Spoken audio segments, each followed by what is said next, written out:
Last winter in January, I was coming home around 11 p.m. after evening shift at Seminary Co-op Independent Bookstore in Hyde Park, Chicago, where I worked part-time to help with grad school expenses in literature. I live in Pilsen, a Latino neighborhood on the southwest side that people from other parts of the city always warn you about. I grew up here, my grandma lived here, my parents still live a few blocks away, and I know the corner stores and the people who hang out outside them. So I do not walk around like I am sightseeing, but I also do not act like nothing bad ever happens. That night was cold, around 10 degrees, and the streets were empty. The only people out were the ones with jobs that do not care about weather, or the ones who did not have anywhere else to go. I remember being annoyed because my scarf kept slipping, and I was thinking about whether I should stop taking late shifts next semester. When I turned into my building's little gate area, I could hear someone coming up behind me fast. As I got my key in the front door, a man in a winter jacket rushed up right on my shoulder and caught the door before it closed. He looked about 40, maybe older, but it was hard to tell because he had a knit hat pulled low and a scarf covering his mouth and nose. He said, "Hey, hold it," like he was out of breath, and I did, because it is normal here for someone to be locked out or just trying not to mess with frozen keys. We stepped into the warm vestibule with the mailboxes and the old radiator that hisses steam all winter. I held the inner door too, on autopilot, and he slid in after me. He did not say thank you. He just looked past me like he was already late for something, which made me feel a little stupid for being polite, but I still told myself it was nothing. Our building is divided into an east and a west side, each with its own stairs and elevator because of some weird renovation decades ago.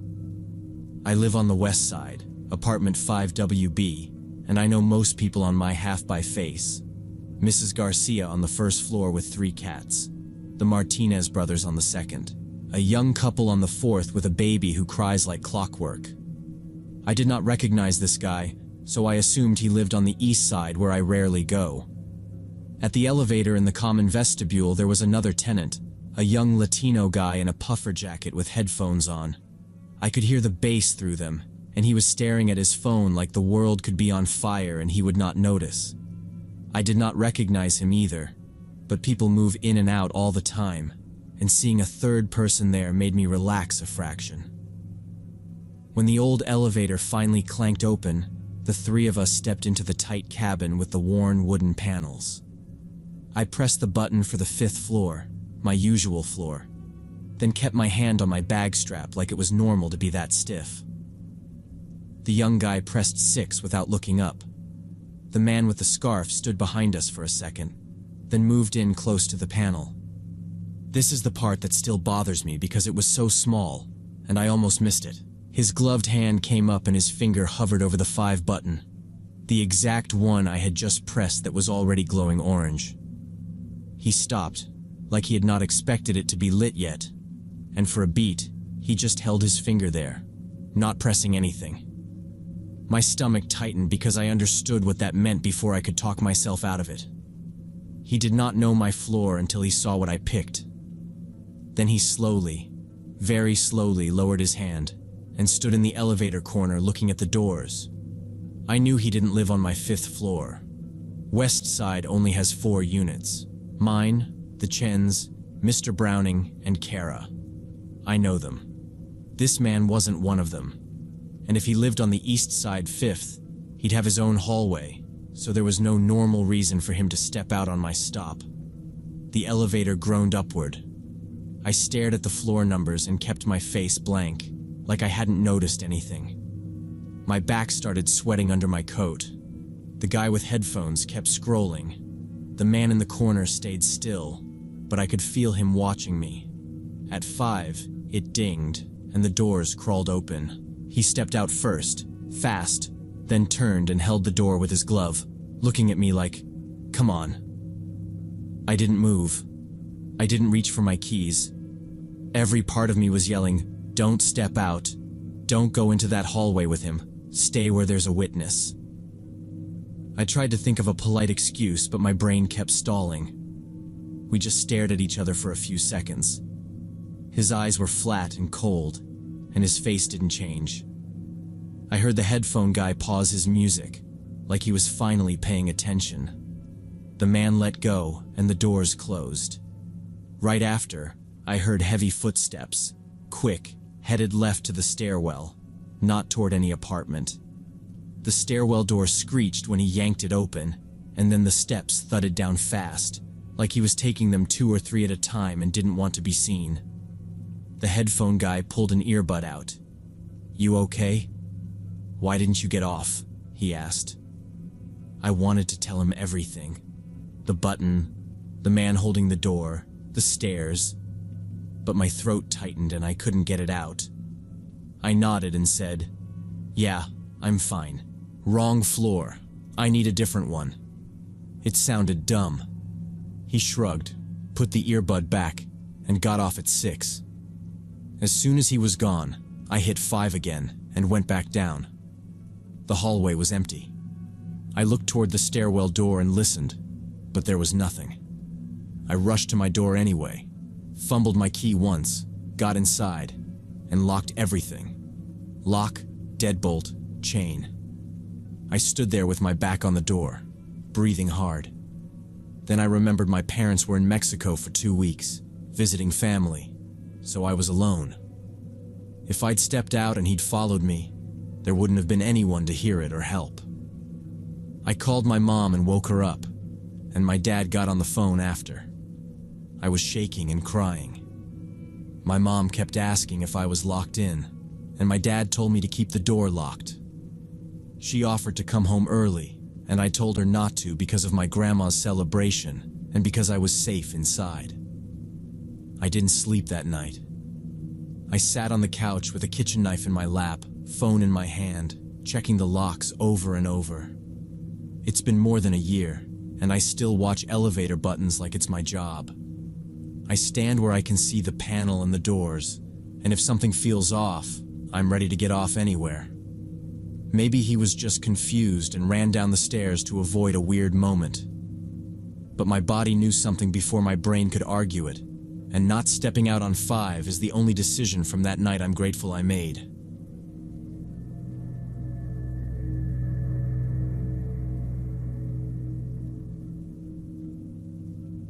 Few years back at 24, I worked bartender at Rusty Bolt, small dive bar in Tulsa Industrial District, squeezed between auto parts warehouse and diesel engine repair shop. There weren't any houses nearby, not within half a mile, just gray buildings, trucks, and lots full of equipment. After work, the area emptied out fast. During the day, we got lunch crowds from the shops, mechanics, welders, truck drivers, sometimes guys in hard hats who only wanted coffee to warm up in winter. It was boring in a predictable way, which was honestly fine by me. One Tuesday around 2 in the afternoon, the bar was almost empty. 2 older guys were on the far wall playing darts and arguing about the score like they always did. I was washing glasses, half listening, when a man came in.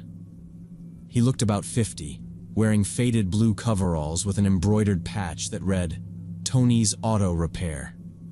Big build, beer gut starting, gray hair cut short, hands stained with oil. He ordered a large black coffee and sat on a stool right across from me. He started with the usual talk. How long had I worked here? Did I like it? Was it busy at night? I answered the way we're trained, short and friendly but not encouraging. About a year. Yeah, it's fine. He kept going anyway, and the questions got personal fast. Where did I study? Did I have a boyfriend? Did I live with my parents? What music did I like? Then he asked if I'd been in the military, which was so random it made my shoulders tense. After that, it was plans for the future, like he was trying to map my life out. Each time I answered, he nodded and repeated it back under his breath, like he was saving it. At one point he said, "So you're from Oklahoma City, moved here a year ago," and he smiled like he'd solved something. When I said no boyfriend, he said, "No boyfriend, I see." Like that mattered. I kept washing glasses and tried to move down the counter to check supplies. then to the other end to refill napkins that didn't need refilling. He stayed put, watching me the whole time. The dart guys never looked over. He finished that coffee slow, set a 20 on the bar for a $3 cup and said, "Keep the change, beautiful." My name tag said Emily. He didn't ask it. He just looked at it and left. After that, he started coming in every day, always around 2. Same stool, third from the edge, where he had a clear view of the whole bar and of me behind the counter. He only ordered coffee, never a beer, and he kept leaving 20s like it was nothing. In a week, he tipped me $140 for 7 cups of coffee, which was just stupid money for that place. I tried being less welcoming. One-word answers. Working at the other end, avoiding eye contact. He either didn't notice or acted like it was part of the routine. By the second week, he wasn't even asking new things. He'd circle back and make me repeat myself, like he was checking for mistakes. Still from Oklahoma City? Still no boyfriend? Still like that Metallica stuff? He'd nod, satisfied, and watch me while I poured coffee for other people. I kept trying to act normal because I'm not going to accuse a customer of being weird without something real. But every time the door opened near 2, my stomach did that drop thing, and I'd catch myself scanning the bar even when nothing was happening. One afternoon, I clocked out and walked behind the building to the employee lot. My Honda Civic was parked where it always was, and I saw a white card tucked under the windshield wiper. It was inside a clear plastic bag, like someone wanted it kept clean. The handwriting was neat, blue ink. It said I reminded him beauty still existed, and asked if we could talk sometime outside work, maybe dinner Friday, and that he knew a good place. Signed, Tony. I took the card off my windshield and went straight back inside with it. Carl was in the little office behind the bar doing paperwork, and I felt stupid standing there like I was tattling, but my hands were shaking, so I just put it on his desk. He read it once, then again, and his face tightened. Carl was about 40, forearms covered in old tattoos, and he had that tired calm you only get after years of dealing with drunk people. He said, "Okay, this crosses a line. I'll talk to him." The next day, Tony came in at his usual time. Same coveralls, same calm walk, like it was just another lunch break. Before he could sit, Carl stepped out and met him at the far end of the counter. They talked low, and I couldn't hear much, but I saw Tony nodding, spreading his hands, looking embarrassed. Carl came back and said Tony apologized, said he didn't mean to scare me, and promised to stop. Tony left without ordering coffee and didn't come back the rest of that week. I started relaxing and telling myself it was handled. A week later, I got off an evening shift around 11 and walked home. I lived close, in a little rented bungalow, and I never told customers where. When I turned onto my block, I saw an old blue Ford F-150 parked across from my house. The Tony's Auto Repair sticker in the back window made my stomach drop. The engine was off, but there was a dark shape in the cab. It wasn't a random delivery truck. It was him, sitting there. I didn't go up to my porch. I kept walking like I was headed somewhere else, trying not to show I'd noticed. My phone was already in my hand. I took a picture of the truck, then leaned like I was checking a text and snapped the license plate. Oklahoma DXF 7821. Then I turned around and walked back the way I came, fast but not running, and went straight back to the rusty bolt. Carl was still inside counting receipts. When I told him, he didn't question it. He called the police and stayed on the line until an officer showed up. I filed a harassment report and handed over the photos and the note. He wrote it down and asked me to repeat the plate out loud, like he wanted no mistakes. The officer ran the plate and told us it was registered to Anthony Marcus DeLuca, 52, owner of Tony's Auto Repair on 41st Street. He went there the next day and talked to Tony. Tony admitted he'd been in my neighborhood and tried to call it a coincidence. The officer asked about his life, found out he'd been married 28 years, had a daughter about my age, and no record. None of that made me feel better. The officer warned him formally to stay at least 100 yards from me and not to come near the bar, my house, or my car. I quit the Rusty Bolt a month later and got a job in another neighborhood at a place with security at the door. I also moved into an apartment complex with a code on the gates. 2 years have passed and Tony never approached me again. But sometimes I'll see a blue F-150 with an auto shop sticker and my heart jumps. I grip the wheel, change routes, and check my mirrors until I'm sure it's not behind me, because I learned the hard way that harmless conversations can be not so harmless as they seem at first glance.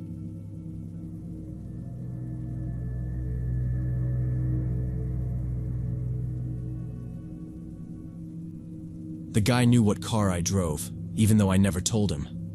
He said he saw my black Nissan on the back lot a couple hours earlier. I was 24, working the front desk at a 24/7 car wash, and my whole job was boring on purpose. Take payment, print receipt, point people to the bay, call Raul if a hose exploded. That was it. So when this stranger said, "Your Nissan," like we were friends, my stomach tightened. I kept my face neutral and asked, "You want the basic wash again?" He smiled and leaned on the counter, waiting. 3 weeks before that, my coworker Ashley called me crying after her shift. She worked the same desk, same nights, just at the other location. She kept apologizing, saying she might be overreacting. Then she told me about a new customer in his 40s with a beat-up gray Ford F-150. He spent almost an hour at the wash and kept coming back inside. First he asked about services, then about the schedule, then personal stuff like what shifts she worked and whether she had a boyfriend. She stayed calm because he paid, but her voice shook when she said, "Enough." She said he finally left, so she tried to forget it. Next night he came back and parked at the far end of the lot, not in a bay, just sitting there. She watched him through the glass while she cleaned the counter and pretended she wasn't scared. After 90 minutes, she called our manager. The manager called the cops. The cops showed up, drove through, and the truck rolled out slow. Ashley asked if they could do anything, and the officer told her he wasn't trespassing or threatening anyone. They said she should call again if he came back. After his third visit, Ashley asked me to swap shifts. She said she couldn't do nights anymore, and said she couldn't handle the late hours, not after that guy. I said yes, even though my first thought was, why am I doing this? But we both needed the work, and the night shift paid $2 more an hour. Also, I wasn't totally alone. Raul, our mechanic, worked in the shop wing most nights fixing broken vacuums and the conveyor. If I yelled, he could be at the front door fast. That was the story I kept telling myself anyway. First night on my new schedule, the gray pickup rolled in around 2 a.m. I saw it through the glass, and my mouth went dry. He came to the counter like he owned the place, ordered a basic wash, then stayed there. He asked if I was new, how long I'd worked there, and if I liked the job. I kept my answer short and stared at the screen while I rang him up. My hands shook, so I tucked them under the counter between taps. He smiled and said, "See you around," like we already knew each other well. Over the next 5 nights, he showed up like clockwork, always between 2 and 3 a.m. Sometimes he'd wash his truck, sometimes he'd just park and sit, then come inside to talk. He asked about the weather, about work, about my schedule, and then little things that weren't his business. Did I live close? Did I have roommates? Did I get rides home? I kept everything vague. Yeah, nearby. No, just me. Depends. I started writing his plate number on scrap paper, not even sure why, just doing something. Every time the door chimed, I looked up expecting him again. That's when he mentioned my Nissan. I never said I drove a Nissan. My car was on lot behind the building, where customers don't go. He'd been watching me, matching me to it. At 6 a.m., I asked Raul to walk me out and I told him. Raul said, "Tell the manager, Call the cops. I knew that wouldn't help without threats or trespassing. Next night when he showed up, I said I sold the Nissan and bought a white Jeep Wrangler, and that I parked it up front now because I liked my car visible, felt safer that way. I also lied and said my schedule changed. Now I left at 5 a.m. instead of 6, because management was cutting night hours to save money. He listened carefully, like he was trying to lock it in. He asked about the Jeep again, what year it was, what trim, how much I paid, and where I bought it. I answered like I had receipts, even though I was inventing it on the spot. I said it was a white Wrangler, used, nothing fancy, and I threw out a price that sounded believable. My heart was pounding hard enough I thought he'd hear it, but I kept my voice flat and friendly. He nodded, smiled, and kept poking. Did I park it up front? Did I feel safer? Did I live close enough to walk if it broke down? I gave short answers and slid his receipt toward him, hoping he'd take the hint. He didn't. He stayed by the counter until Raul walked through the lobby, and only then did the guy turn and head back outside. He didn't wash his truck right away. He just stood by the driver's door and looked toward the entrance spots. That evening I called Carlos, our day shift manager. Carlos drove a white Jeep and always parked up front because he liked it on camera. I told him about Ashley, the gray pickup, the weird questions, and the Nissan comment. I said I'd fed the guy a fake story and I needed a real Jeep to sell it. I asked Carlos to come in at 5 a.m., park like normal, and wait inside with me. He cut me off and said, "Yeah, I'm in. If he's lurking, we'll catch it." I barely slept. I kept checking my phone, then hating myself for checking it, because it wasn't going to help. Around 4:45, I started going outside to check the vacuum stations. First at 4:45, then 5, then 5:10. It was normal work stuff, but I was really scanning the lot. I had pepper spray in my pocket, the one I bought after the first time he talked to me, and I kept my thumb under the cap the whole time. At 5:15, I saw the gray pickup on the far side of the lot where employees park. The guy was sitting in his truck watching Carlos's white Jeep by the entrance. He wasn't in a bay, and he wasn't making a call. He was just staring straight ahead, like he was waiting for a person to show up. I went back inside, locked the inner office door, and called Carlos. He answered and said he was already on his way. 10 minutes later, Carlos pulled in and parked his Jeep in his usual spot up front. We both stayed inside and watched through the window. The stalker got out of his truck, walked over to the Jeep, and started circling it. He leaned in and looked through the windows, then pulled out his phone and photographed the license plate. He did it slow, like he wanted it perfect. Carlos grabbed his own phone, called the cops, and then went outside and told him, loud, that this was private employee parking and he needed to leave.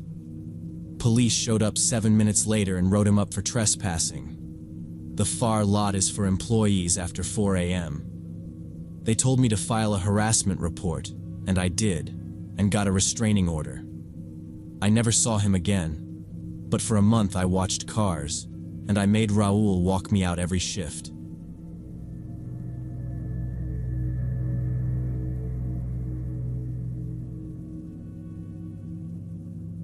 The only reason we weren't robbed the second time was because of 6 cheap motion sensors I bought at Best Buy for $89 each. But I'm getting ahead of myself. My name's Marcus. I managed night shifts at a pharmaceutical warehouse in Texas where we stored expensive cancer medications and insulin. My job was receiving overnight deliveries, monitoring temperature controls, and making sure the building stayed secure. If a fridge alarm went off or a door got propped, it was on me. That night I was unloading a shipment with the truck driver when I heard metal scraping from the back corridor. Not a loud crash. More like someone dragging a tool along metal, slow and careful. The driver stopped talking and just looked at me, like he was waiting for me to say it was nothing. I told him, "Stay here," grabbed my flashlight, and went to check. I kept telling myself it was a loose panel or a pallet jack, because that's usually what it is. But the scraping didn't happen again, and that made it feel intentional. Then I stepped on something sharp. It poked through my boot enough to sting. I bent down and picked up a little metal shaving with a fresh-cut edge. When I stood, I felt cold air blowing down from above, like a draft in one spot that shouldn't have been there. I looked up and saw the ventilation grate hanging open, the same one I'd personally checked and secured a week ago. Professional tools were scattered on the floor below it. A drill, bits, a pry bar, screwdrivers. It looked like someone had set up to work and then bailed. I remember thinking, if they're still up there, I am not climbing into a shaft to prove it. I called the cops immediately and asked the truck driver to stay with me until they arrived. I told dispatch exactly what we stored and that we had controlled medications on site. We locked ourselves in the dispatch room, the only space with a reinforced door that needed a special key. He kept whispering, "Man, what is this?" And I just kept watching the hallway camera feed. 20 minutes felt like hours. When police finally showed up, we walked through the entire building together. Nobody was inside. But someone had come down through the roof ventilation shaft and moved around like they had time. There were boot prints and roof dust on the floor, and a couple of spots where you could tell someone had stood and looked around. They hadn't tried to grab product. Instead, they'd methodically photographed the locations of security cameras, the safe, and the high-value medication storage. A tech specialist also discovered 3 cameras in the north wing had been disabled that same night. Not smashed. Disabled. One of the officers said, "This is somebody planning a job." And he was right. The next 3 days I spent giving statements, helping with emergency inventory, and filling out endless insurance reports. We had to document what was exposed, what wasn't, and whether anything had been tampered with. Management kept using words like compliance and liability, but all I could hear was, "They're coming back again." The company hired a security firm for round-the-clock patrols immediately, but installing a complete new system would take a week minimum. They needed to order specialized equipment and get insurance approval. I asked for a transfer to day shift, but they had no replacement, so I had to keep working nights. Guards patrolled outside every 30 minutes, but inside I was alone, and that didn't make me feel safe. I barely slept between shifts. Every sound at home made me jump. On the 3rd day, I couldn't take it anymore and spent my own money on 6 portable motion sensors from an electronics store. I placed them throughout the warehouse, near emergency exits, in corridors, around the ventilation shafts. I connected them all to an app on my phone for instant alerts. The head of security didn't like it at first, said it violated protocol, but I convinced him it was temporary until the professional system got installed. The sensors were simple, but reliable. 4 nights later, around 2 in the morning, my phone started vibrating on the desk. I was in the dispatch room doing paperwork when the first alert popped up. Motion by the roof hatch. Then another sensor hit. Then another, marching down the same route toward the back corridor. I didn't have to guess what it was. That was the shaft where we'd found the tools. My hands went cold anyway. I called 911 and said, "This is the pharmaceutical warehouse. My motion sensors are showing movement inside, coming down from the roof. I'm locked in dispatch."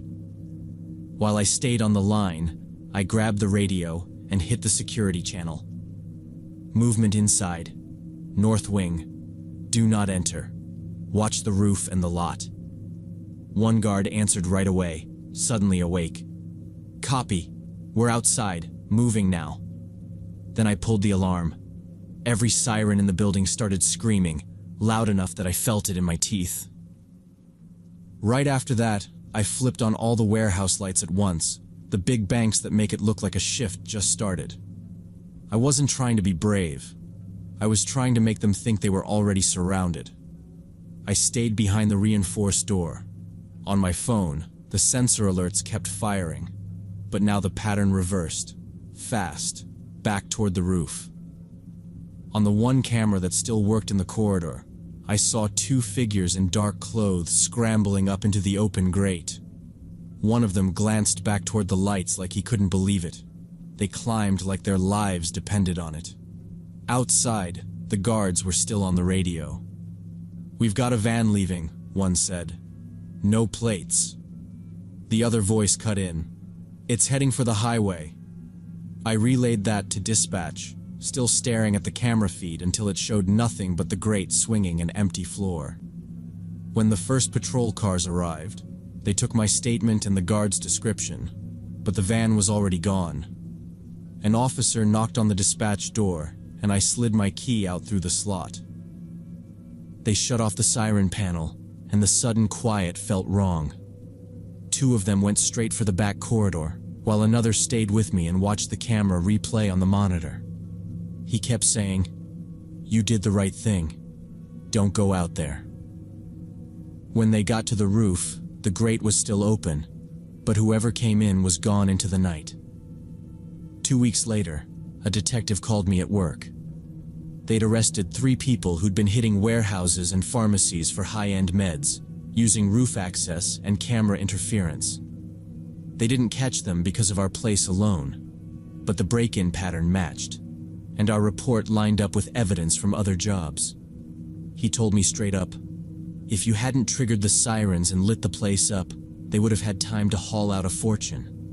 They found transport gear in their van, even cold boxes. After that, everything moved fast on the business side. Insurance reimbursed me for the sensors and, weirdly, cut me a small bonus for vigilance. The security firm upgraded their patrol plan, and corporate copied my setup to other sites until the full system was installed. I still transferred to day shift as soon as they hired someone for nights. I can do my job in a busy building. I can't do it alone under roof vents anymore. Sometimes I think about what would have happened if I'd waited for approval and never bought those sensors myself.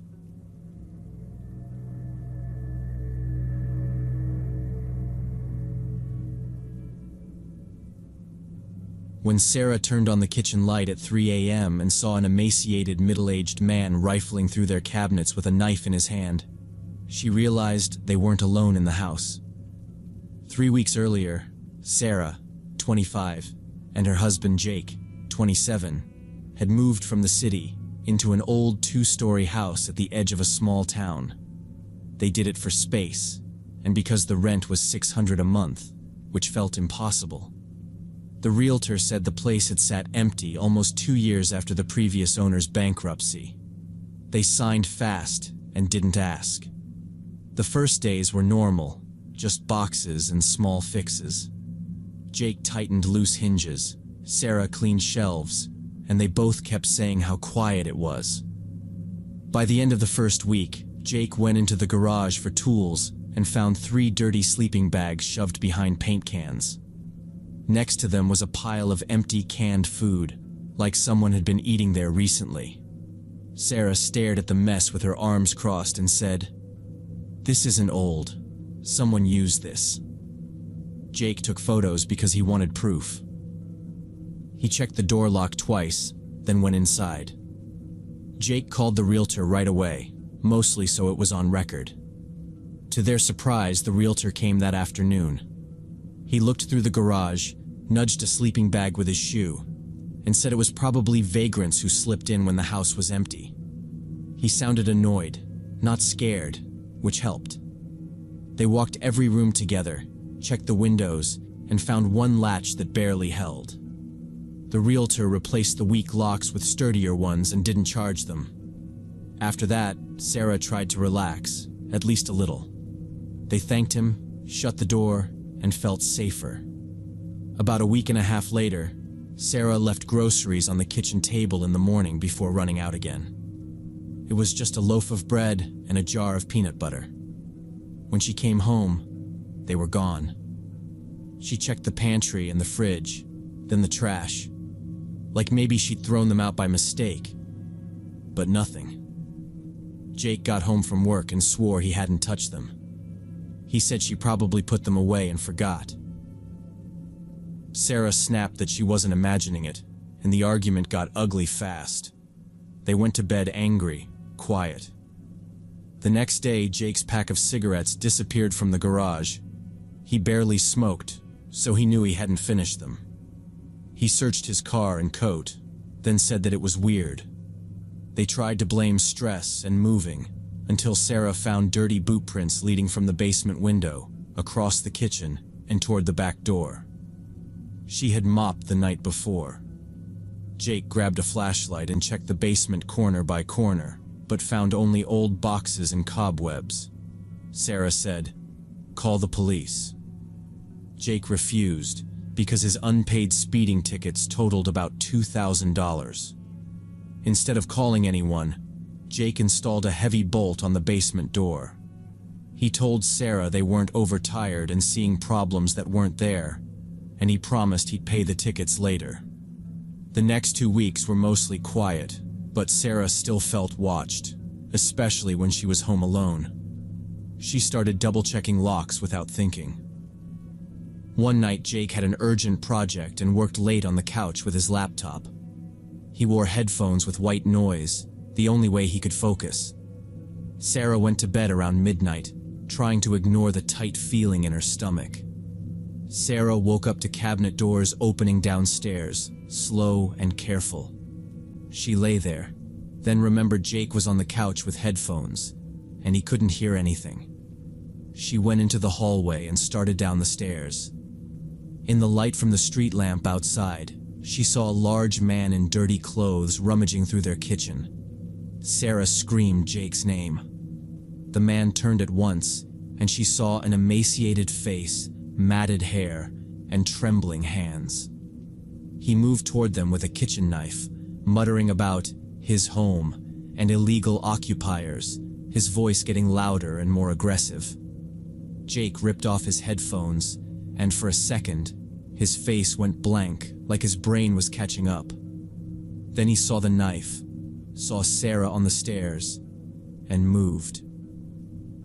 He grabbed the baseball bat from the hallway closet, the one he bought after the sleeping bags in the garage, and stepped between her and the stranger. "Stop!" he shouted. "Put the knife down." The man did not stop. He kept coming, slow but certain, waving the knife and yelling that this was his territory. Jake did not swing like in a movie.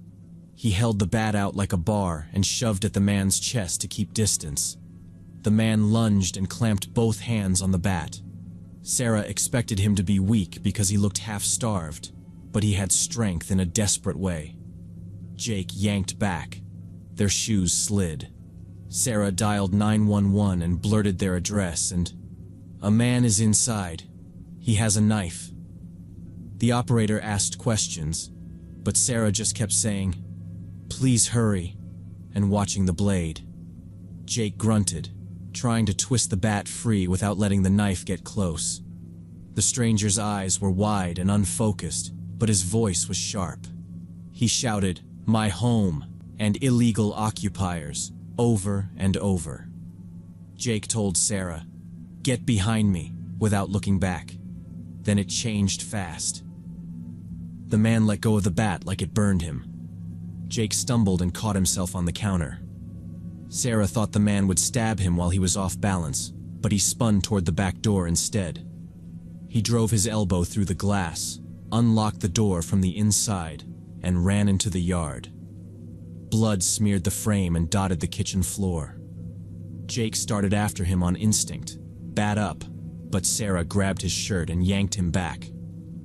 "No, don't chase him," she said, basically begging. The operator told her to get upstairs, lock a door, and wait. They locked themselves in the bedroom and sat on the floor with the bat across Jake's knees, flinching at every noise. The patrol car arrived about 40 minutes later. Officers cleared the house. An ambulance checked them for injuries and shock, and police took statements while dogs searched outside. The next day, a detective came back with a warrant and 2 assistants. They photographed the broken door, measured the basement window, and tested the grate. One assistant found a strange space behind the old boiler and pulled back a panel. A narrow passage ran behind the pipes. In that hidden area, they found a dirty mattress, clothes, canned goods, water bottles, and proof someone had been living there for a long time, entering and leaving through that weakened window. By that afternoon, the detective had a name: Gerald Walters, 63, a former caretaker from when a private shelter operated in the building. After it closed in 2018, Gerald was diagnosed with progressive dementia. He forgot where he was, did not recognize relatives, and kept escaping care placements, returning to the only place his brain still remembered. Police organized a search with dogs and a helicopter, and 2 days later, Gerald's body was found in the woods, 8 kilometers from town, dead from hypothermia and dehydration while trying to hide. Sarah and Jake packed that same day and terminated the lease. They only got the deposit back after threatening a lawsuit and news coverage, and even then, it felt dirty. They kept replaying fights about missing food. The realtor finally admitted he knew about Gerald and hoped locks would fix it.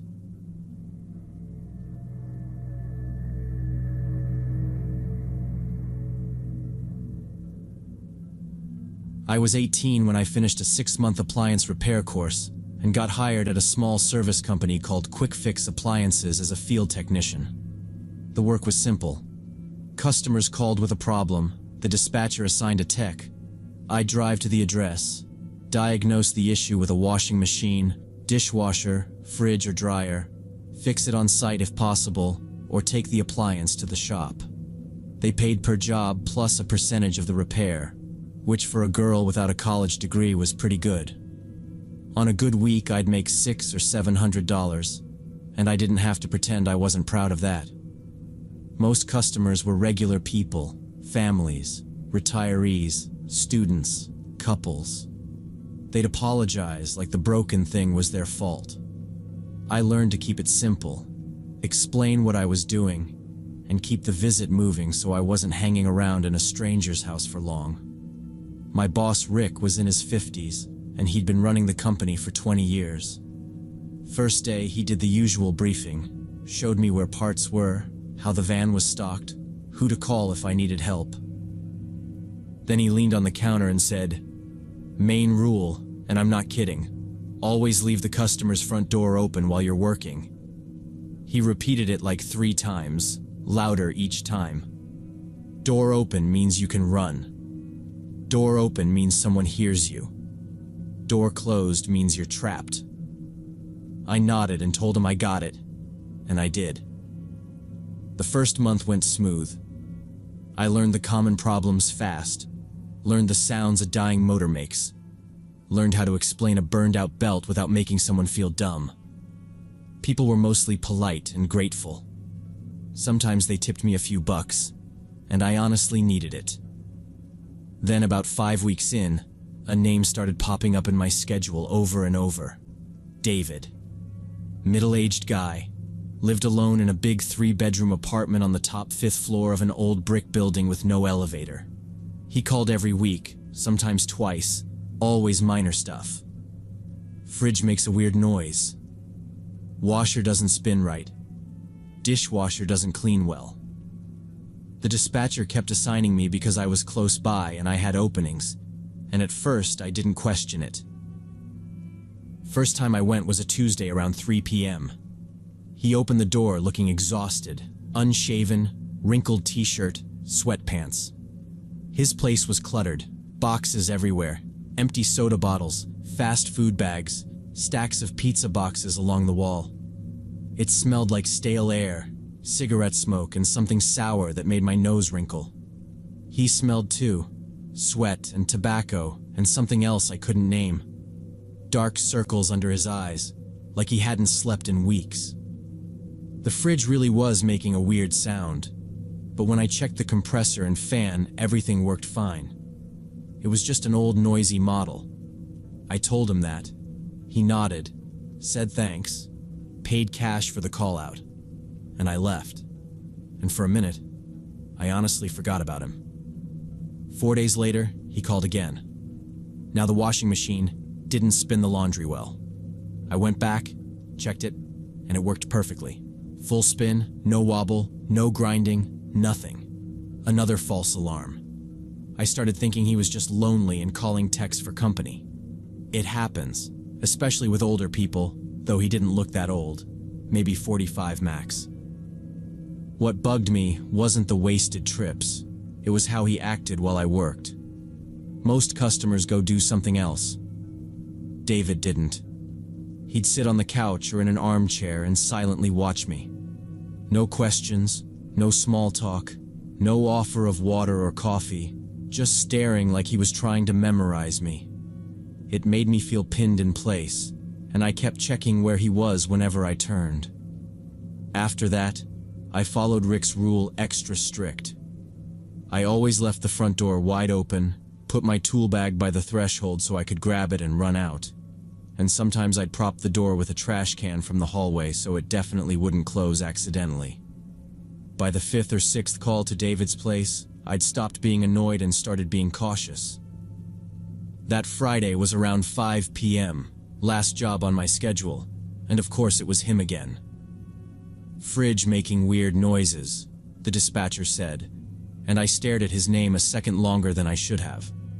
I thought about asking for someone else, then told myself it was a noise, not a crime scene, and I just wanted my weekend. I climbed the stairs to the 5th floor, knocked, and he opened the door in the same wrinkled t-shirt and sweatpants. He looked tired in that dull way, like he hadn't slept, and he smelled like tobacco. The apartment looked worse than before. More boxes, more bags, more bottles, trash shoved into corners like he'd quit caring. I stepped in, kept the front door wide open, and dragged the hallway trash can over to wedge it like always. My tool bag went right on the threshold, handle facing out, and I kept my phone on me instead of tossing it in the bag. He barely spoke while I pulled the fridge out and took off the back panel. The compressor sounded normal. The fan spun. Nothing I could honestly fix. I messed with it a few minutes because "it's fine" sometimes turns into an argument. The whole time he sat in a worn leather recliner by the window and watched me. Not curious watching, just staring. Then he added, like it was nothing, "And the washer's not spinning right again." I said I'd check it quick. The washer was down a narrow hallway, jammed in a corner, and a laundry basket was wedged between it and the wall. I needed weight in the drum to test the spin, so I started moving clothes from the basket into the machine, keeping my shoulder angled so I could still see him in my peripheral vision. I was half turned when I heard footsteps. I looked back and he was walking toward the front door. No explanation. No, "Can you close that?" He just reached out and shut it. The latch clicked, then the deadbolt turned. I straightened up fast and stepped out from the washer corner into the hallway so I wasn't boxed in back there. My brain listed options. Talk first, don't run, don't make it worse.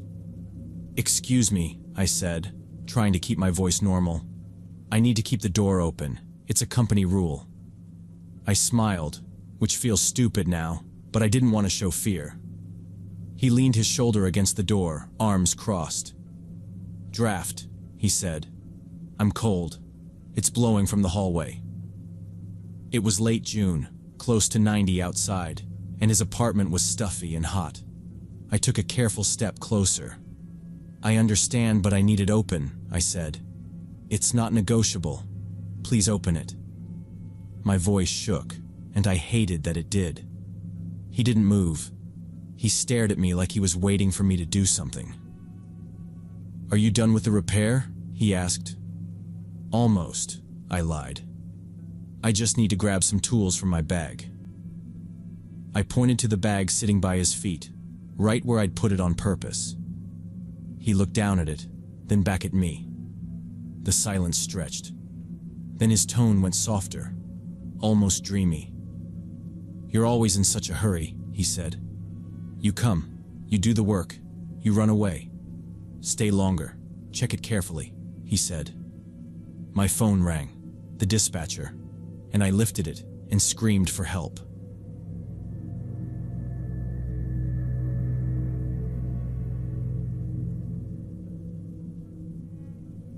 So this happened during summer break after my sophomore year of college when I was 21, and my boyfriend Mark was 23. We rented a small wooden cabin on the edge of a national park for 5 days, mostly to escape the city after a brutal semester of exams and papers. The cabin was simple, but honestly perfect. A porch with 2 old chairs, a fireplace inside, and a view straight into a pine forest. The nearest town with grocery stores and gas stations was about 20 minutes by car, which was far enough that you didn't hear traffic but close enough that we didn't feel stranded. The first 4 days were the kind of trip you post about, and then feel annoying for posting about. We hiked marked trails in the park, the ones with the little wooden signs and the maps at the trailheads. We cooked over a campfire behind the cabin, nothing fancy, just burgers and foil packets, and we ate on the porch. At night, we'd open a bottle of cheap wine and sit there talking about nothing, watching stars you never see back home because of light pollution. Friday evening, Mark's friend Dennis showed up with his girlfriend Jessica. They drove in from a nearby town called Pine Ridge, maybe 30 minutes away, and they acted like they'd known the place forever. Dennis brought extra beer, Jessica brought paper plates, and suddenly our quiet little cabin felt like a normal hangout. We grilled steaks on the porch, ate with our knees bumped up against the railing, and talked late into the night. Most of it was harmless. Summer jobs, who was taking what classes, where people might move after graduation. I remember Dennis saying, "You picked a good spot," like he was proud of us. Around 10 p.m., someone mentioned ice cream, and it sounded perfect in that lazy way ideas sound when you've been sitting and drinking for hours. Our freezer was empty, and Dennis said there was a 24-hour gas station with a mini-mart literally 5 minutes away if you walked. The only catch, he said, was you had to cut through the woods on an old trail instead of driving the long way around on roads. He pointed behind the cabin and explained that the trail started right there, went through a sparse stretch of pine, and you could see the gas station lights between the trees off to the right. Locals take it all the time, he said. It's quick, it's safe. Mark and I volunteered to go together while Dennis and Jessica stayed to clean up. I grabbed my small headlamp from my bag, and Mark took his bigger handheld flashlight, the one he always insisted was better. The moon was almost full, so the ground wasn't pitch black, but we used the lights anyway because roots and rocks are still roots and rocks. The air was warm and smelled like pine needles and earth, and I remember feeling relaxed walking next to him. That's the part that still annoys me, because I didn't have any reason to feel on edge yet.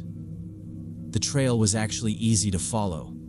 It wasn't some creepy animal path, just a narrow strip of packed dirt with needles pressed into it, like people really did use it.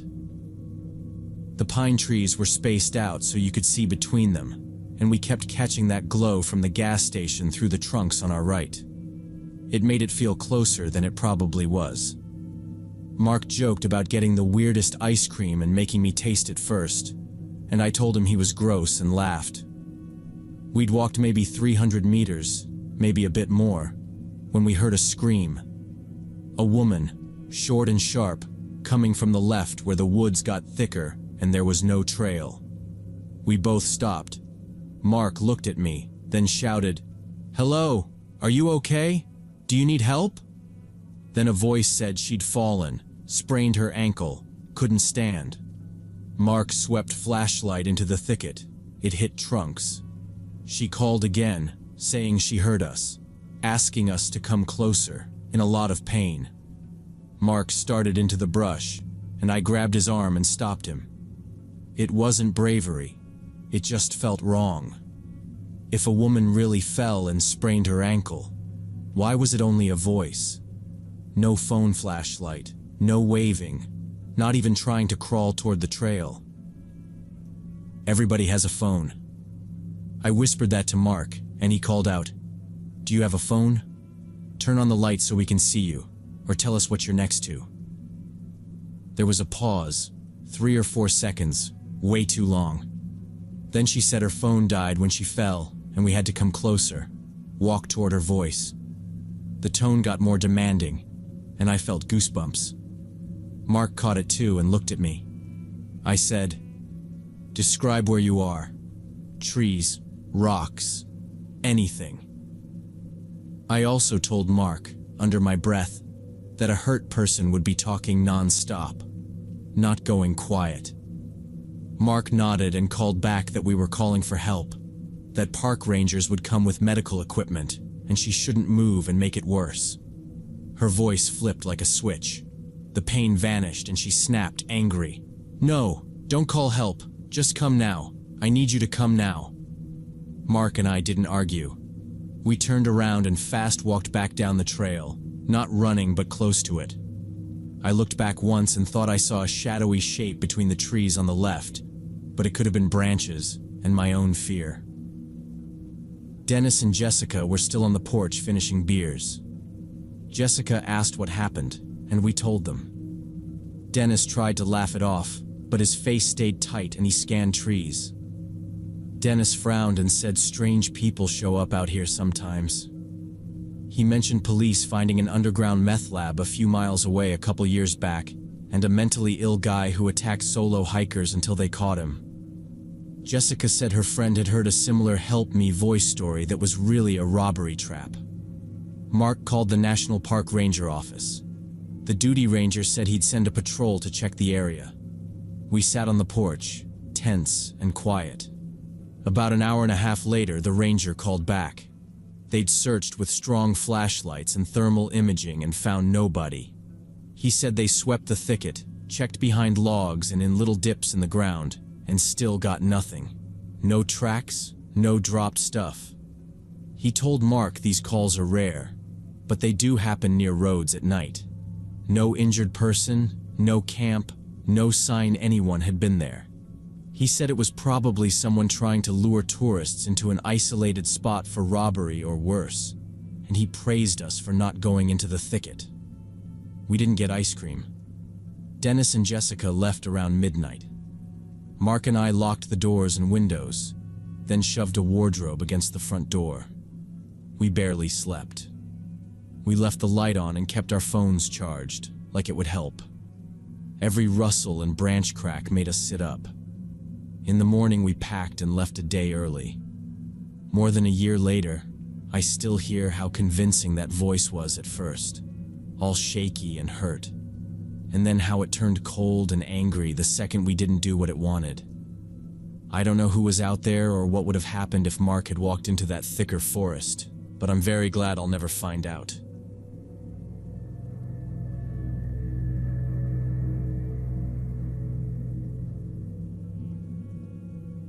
About 3 years ago, I was driving alone from Atlanta to Nashville for my younger sister Carol's wedding that was happening Saturday morning. I'm an HR manager at a big insurance company, and that Friday was insane. 3 interviews, a fight between 2 departments, and an urgent report for management. By 6 p.m. I was running on fumes, but I didn't want to delay because Carol needed help with final prep. The drive is about 4 hours. I plan to roll in around midnight, sleep at a hotel, and be useful instead of a zombie by morning and keep calm. I loaded my suitcase into the trunk of my Mazda, checked that I had my dress and the gift, and stopped for a large coffee at a gas station before getting on Interstate 24. The road was relatively clear, which was honestly the only nice thing about that day. I put on a podcast and just drove, kind of zoned out, taking sips even as the coffee cooled. Every so often, I'd glance at the clock and do that mental math like, okay, if I don't mess around, I'm fine. I wasn't texting, wasn't speeding, just trying to get there. Around 10 p.m., I'd driven roughly half the distance and decided to stop to stretch and grab some real food. The GPS showed a roadside motel called Sunset Inn, with a 24-hour restaurant a couple miles off the highway. The reviews were average, but I wasn't looking for a spa, just a sandwich that didn't come from a wrapper. I took exit 89 and followed a narrow 2-lane road into a small, sleepy town. There were sparse streetlights, closed shops, and nothing moving besides my headlights. For a second I wondered if I'd missed a turn, but the map insisted. When I reached the address, I saw an old 2-story motel building with a cracked neon sign, half the letters dead. The lot was empty, and there weren't any lights on inside. It looked closed for years.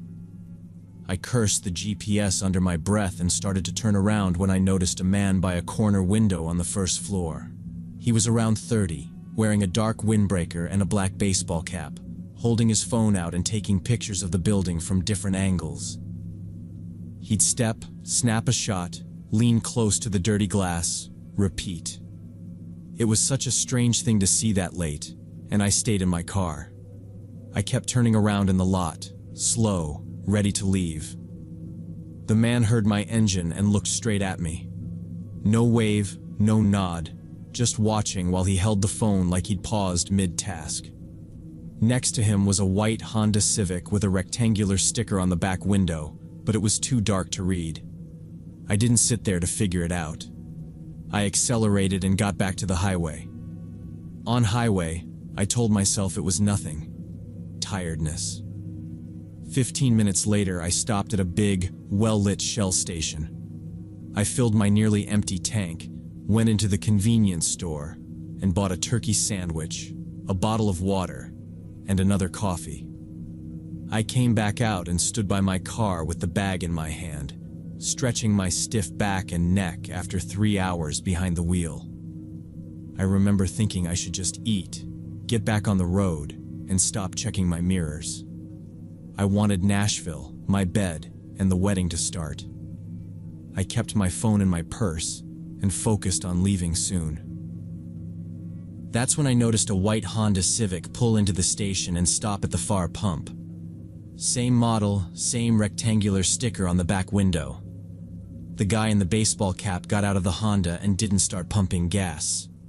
He headed straight for the store, passing my car 10 meters away. My heart started beating faster and I tried to talk myself down. White Civics are everywhere, and people share routes. But something inside told me it wasn't chance. That abandoned motel was in the middle of nowhere, off the highway, and now the same car here. I didn't even unwrap the sandwich. I got into the driver's seat, shut the door, hit the lock button twice, and pulled out of the station like I'd suddenly remembered something urgent. I merged back onto Interstate 24 toward Nashville and turned the radio up loud, the way you do when you're trying to drown out your own thoughts. I kept telling myself it was exhaustion and my brain trying to connect dots that weren't there. 3 or 4 minutes later, I checked the mirror and saw the white Honda. It was 3 cars behind me in the right lane. My stomach dropped anyway. I moved to the left lane, acting normal. A minute later, it moved left too. I dropped to about 55. It dropped too, holding the same gap. I sped up to 75 and passed 2 trucks. The Honda followed. My hands started sweating and I kept glancing at the mirror so much it probably made me drive worse. I kept saying out loud, "Stop it, it's just a car." But my stomach didn't listen. I hit the GPS and used voice search because my fingers felt clumsy. "Nearest police station," I said, and it pulled up the Williamson County Sheriff's Office with an exit in 8 miles. I stayed steady, watching the green signs, trying not to do anything sudden. The Honda stayed right where it had been. When the exit got close, I flipped on my hazards, like I was having trouble. I eased into the right lane, and then took exit 104 sharp and fast, heart pounding. In the mirror, the Honda's headlights dipped with me and came down the ramp. The surface roads were quiet, which made everything feel louder in my head. I followed the signs through a sleeping neighborhood with neat houses and trimmed lawns. I kept expecting it to pull alongside me or flash lights or do something clear. It didn't. It just stayed behind me, like it had patience. Then, out of nowhere, it turned into a Walmart parking lot. It didn't park. It looped around and headed back toward the highway in the opposite direction. I watched it go, still not trusting it, and kept driving straight to the sheriff's office. The building was a small, one-story brick place with lights on and a flag out front. I parked right by the entrance under a lamp and sat there with my hands on the wheel. I didn't call anyone. I just breathed until my pulse slowed down. I stayed about 20 minutes. I considered walking inside, but I didn't want to cry in front of strangers or be told to calm down. I texted Carol that I was close and safe, then put the phone away and watched the lot. Nothing moved. After that, I drove on to Nashville, constantly checking all my mirrors, but the Honda never showed again. I got to Carol's around 1 in the morning. She opened the door, took one look at me and said, "What happened?" I told her everything. She said, "You need to call the police." I promised I would first thing. Saturday morning, I called that sheriff's station and gave them the time window, the exits, the abandoned motel, and the white Civic with the sticker. The officer was polite but direct. Without plate numbers, without a threat, and without contact, there wasn't much they could do except log the call. I still don't know who that guy at the motel was, or if it was even the same car and I just stitched two random things together. But the photos at the motel, then the same car at the gas station, then the highway pursuit until I aimed for the police station felt like too much to be coincidence.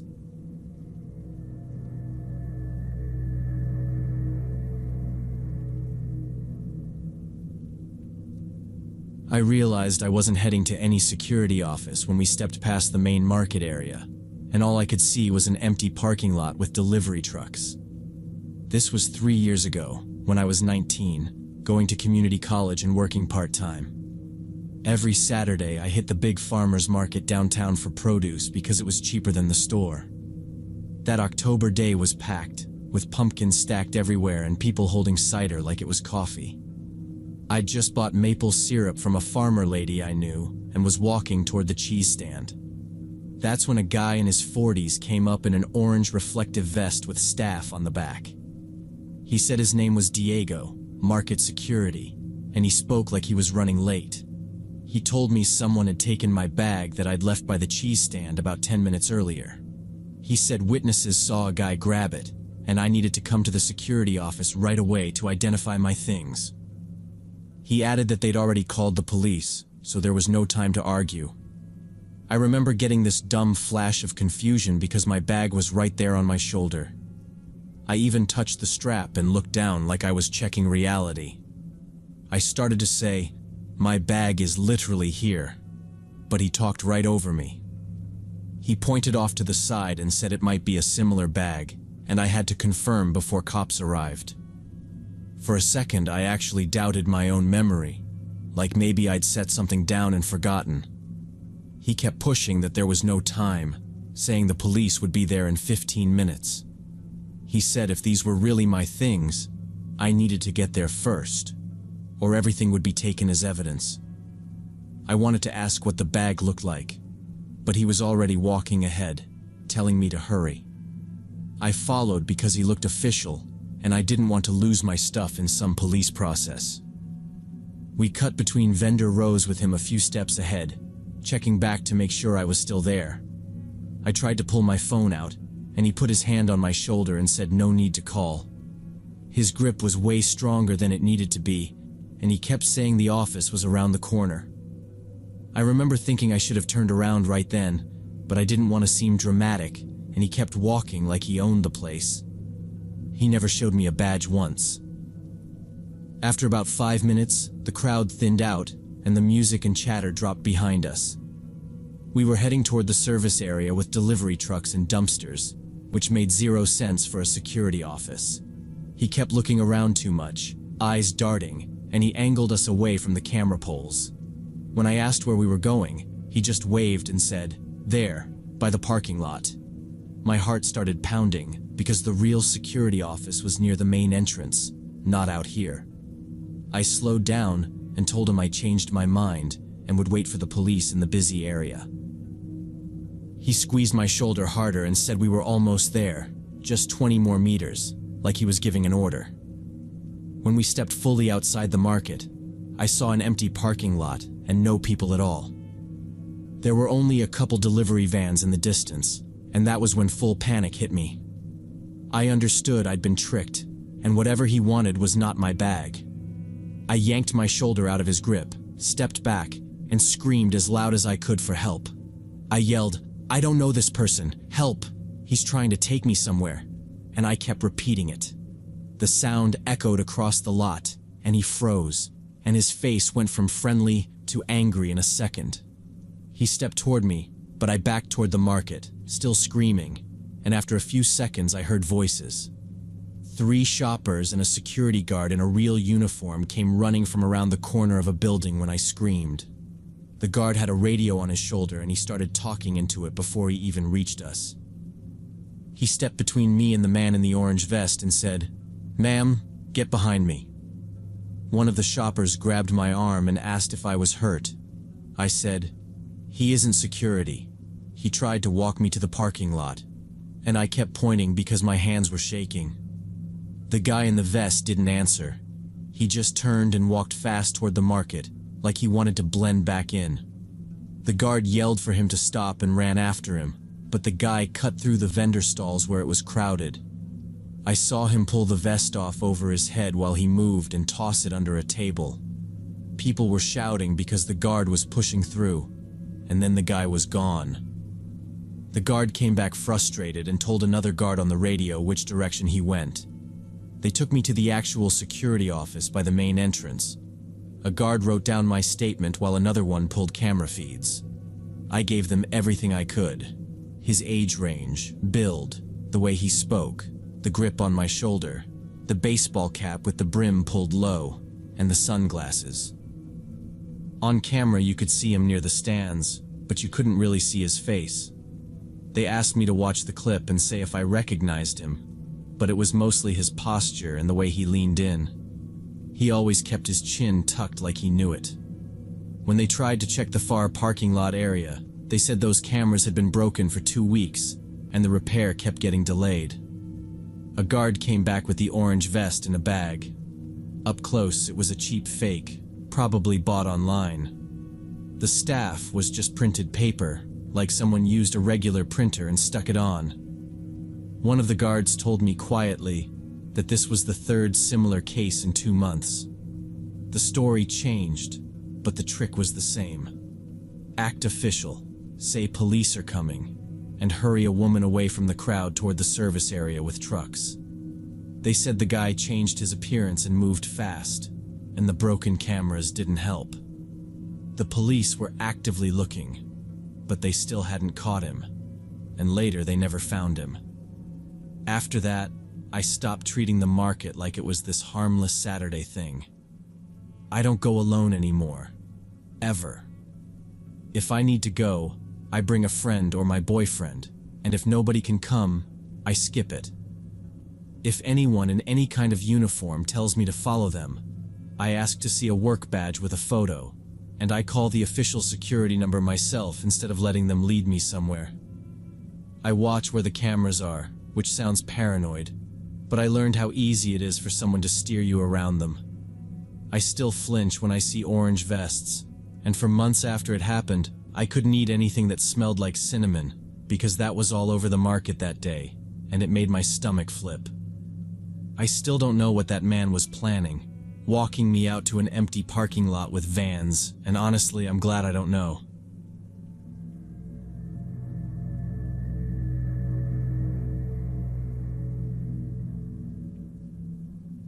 During the summer of 2019, when I was 24, I sold my tech startup and decided to spend 8 months driving across the country in a used RV.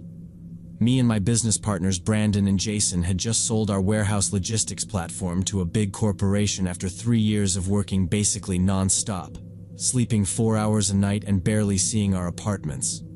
Brandon and Jason flew to Europe. I wanted to see real America away from the highways and tourist traps. I planned a route through national parks and obscure places, and one stop was northern Alabama, where my cousins Connor and Ethan lived. They worked as rangers in a huge nature preserve, over 100,000 acres, doing patrols, maintaining trails, and managing wildlife populations. I hadn't seen them since we were kids, maybe 10 years old. They invited me to stay for 2 weeks. I took it because living in an RV gets lonely fast. It's a lot of quiet, a lot of eating alone, and a lot of staring at maps and parking lots, wondering why the freedom you wanted also feels like isolation. 2 weeks with family sounded like a reset. The first week was great. They showed me hidden trails that regular tourists never found, waterfalls not in any guidebooks, and fishing spots where you could catch trout the size of your arm. Connor told stories about bears and wild boars they encountered on patrols, usually ending with a reminder about what not to do. Ethan shared photos of sunrises over the mountains, taken on shifts that started way before I was even awake, and he just shrugged like it was normal. For the first time in years, I felt like I was actually relaxing, not thinking about code or investors or deadlines. I kept checking my phone out of habit, then remembering there was nothing to check. Connor noticed and said, "Man, you look like you're detoxing." I laughed, but it stung a little because he was right. On the second week, the guys suggested a 3-day camping trip to this remote mountain lake where they sometimes did patrol rounds. The place was 20 miles from the nearest paved road, and you could only get there in a 4-wheel drive truck. We rented a small forestry cabin on the shore, just a primitive building with a wood stove, bunks and a table, no electricity or plumbing. We took water from the lake and boiled it, used lanterns and campfires for light.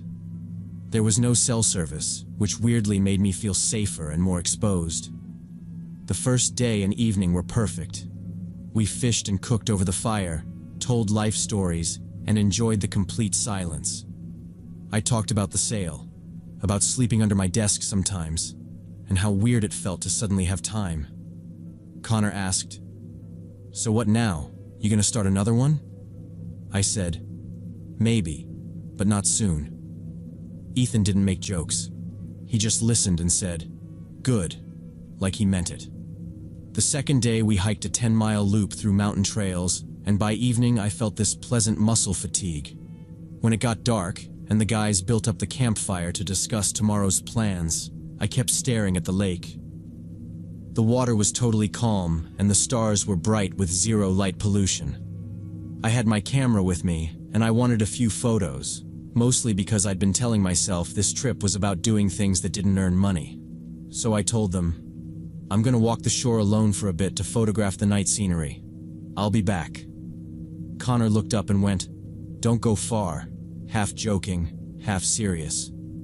Ethan said, "Keep your light on." I grabbed my camera and a small flashlight and walked along the lake alone.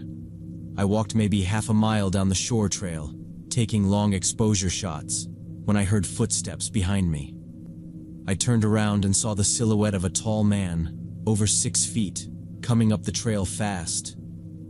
I figured it was another camper, maybe someone lost, and I was about to say hello when he suddenly lunged at me. Everything happened in a second. He tackled me so hard the air shot out of my lungs, and his hands locked around my throat. I swung at him, scratched, tried to twist away, but he was way stronger. I'm 160 on a good day, and I sit at a desk. He felt like solid muscle. I got one arm free, punched him in the face, then screamed for help. The scream came out thin because of his grip. The attacker didn't say a word.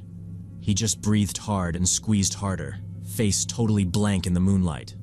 No threats, no noise, nothing. My wallet was still in my pocket. My camera was on the ground. He wasn't reaching for either. He was just choking me. I clawed at his cheek and reached for a rock a few inches from my hand. My fingers touched it once. Then he shifted and pinned my arm. My vision started narrowing, like a tunnel. I could hear my breathing getting weaker while his stayed steady. Then light cut through the trees, 2 strong beams bouncing fast. Connor and Ethan. Connor yelled my name. Ethan yelled, "Get off him!" The guy didn't even glance at them. Connor grabbed his shoulder and tried to pull him back, but it was like he'd welded himself to me. Ethan already had his service firearm out. I'd seen it on his belt all week because of bears and aggressive wild boars, and I never pictured it aimed at a person. Ethan fired a warning shot into the air and shouted, "Let him go now!" The crack echoed off the lake. The attacker didn't flinch. He didn't pause. His hands kept crushing my throat like the sound meant nothing. Connor looked at Ethan and just said, "Ethan." That was all. Ethan aimed low and shot him in the leg. The man finally let go. I rolled onto my side and coughed until I gagged.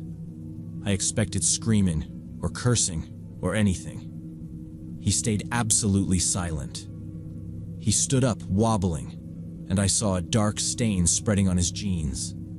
His face stayed empty, like pain didn't connect. Limping, he turned and ran into the dark forest and disappeared between the trees. But before he vanished, he stared at me for several seconds with this cold, blank look. Connor and Ethan dragged me back toward the cabin. Connor kept saying, "Breathe, Kyle. Talk to me." I nodded because talking hurt. Ethan was on the radio, calling it in, voice steady, but his hands shook when he reloaded. Police and rangers arrived about 40 minutes later with search dogs. They found a blood trail leading to an old hunting camp 2 miles from the lake, an abandoned shack with the remains of a campsite, but they never found the man himself despite searching until dawn. The amount of blood showed the wound was serious, but not fatal. The bullet went through his calf muscle. Police said it could have been a local with mental problems hiding in the woods, or an escaped criminal from neighboring states, possibly connected to meth production, which they said was common in those remote Alabama hills. I left the preserve early. Connor and Ethan didn't argue, and that alone told me how bad it was. I keep replaying the quiet part more than the violence. No words, no hesitation, no reaction to the warning shot. It felt like he had one goal, and everything else was background noise. I still travel, but I don't separate from people at night anymore, and I don't assume remote means safe.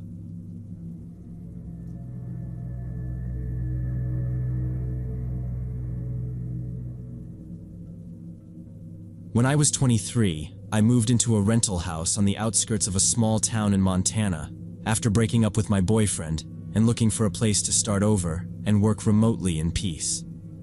I'm a data analyst, so as long as the internet is fast and the power stays on, I can do my job from anywhere. The rent was low, the landlord didn't ask questions, and there were no shared walls. The nearest neighbors were about 200 meters away, which sounded perfect. I wanted quiet, and I told myself that was the point. The first 2 months were almost boring in the best way. I worked, cooked, binge-watched dumb shows, and slowly stopped checking my phone for messages from my ex. The house was older, so it had normal sounds.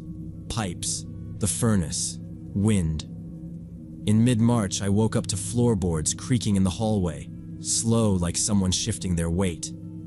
I grabbed my phone flashlight and checked every room. Doors locked, windows shut, nobody there. I blamed temperature changes, told myself I was jumpy, and went back to bed. In the morning, I laughed about it during a call and moved on. A week later, I heard the creak again, and I knew right away it wasn't just the house. I went to the kitchen first and saw the back door cracked open. I had locked it. I was sure. On the table, my wallet was sitting open like someone had dumped it out and then put it back together. I counted the cash I kept behind my cards.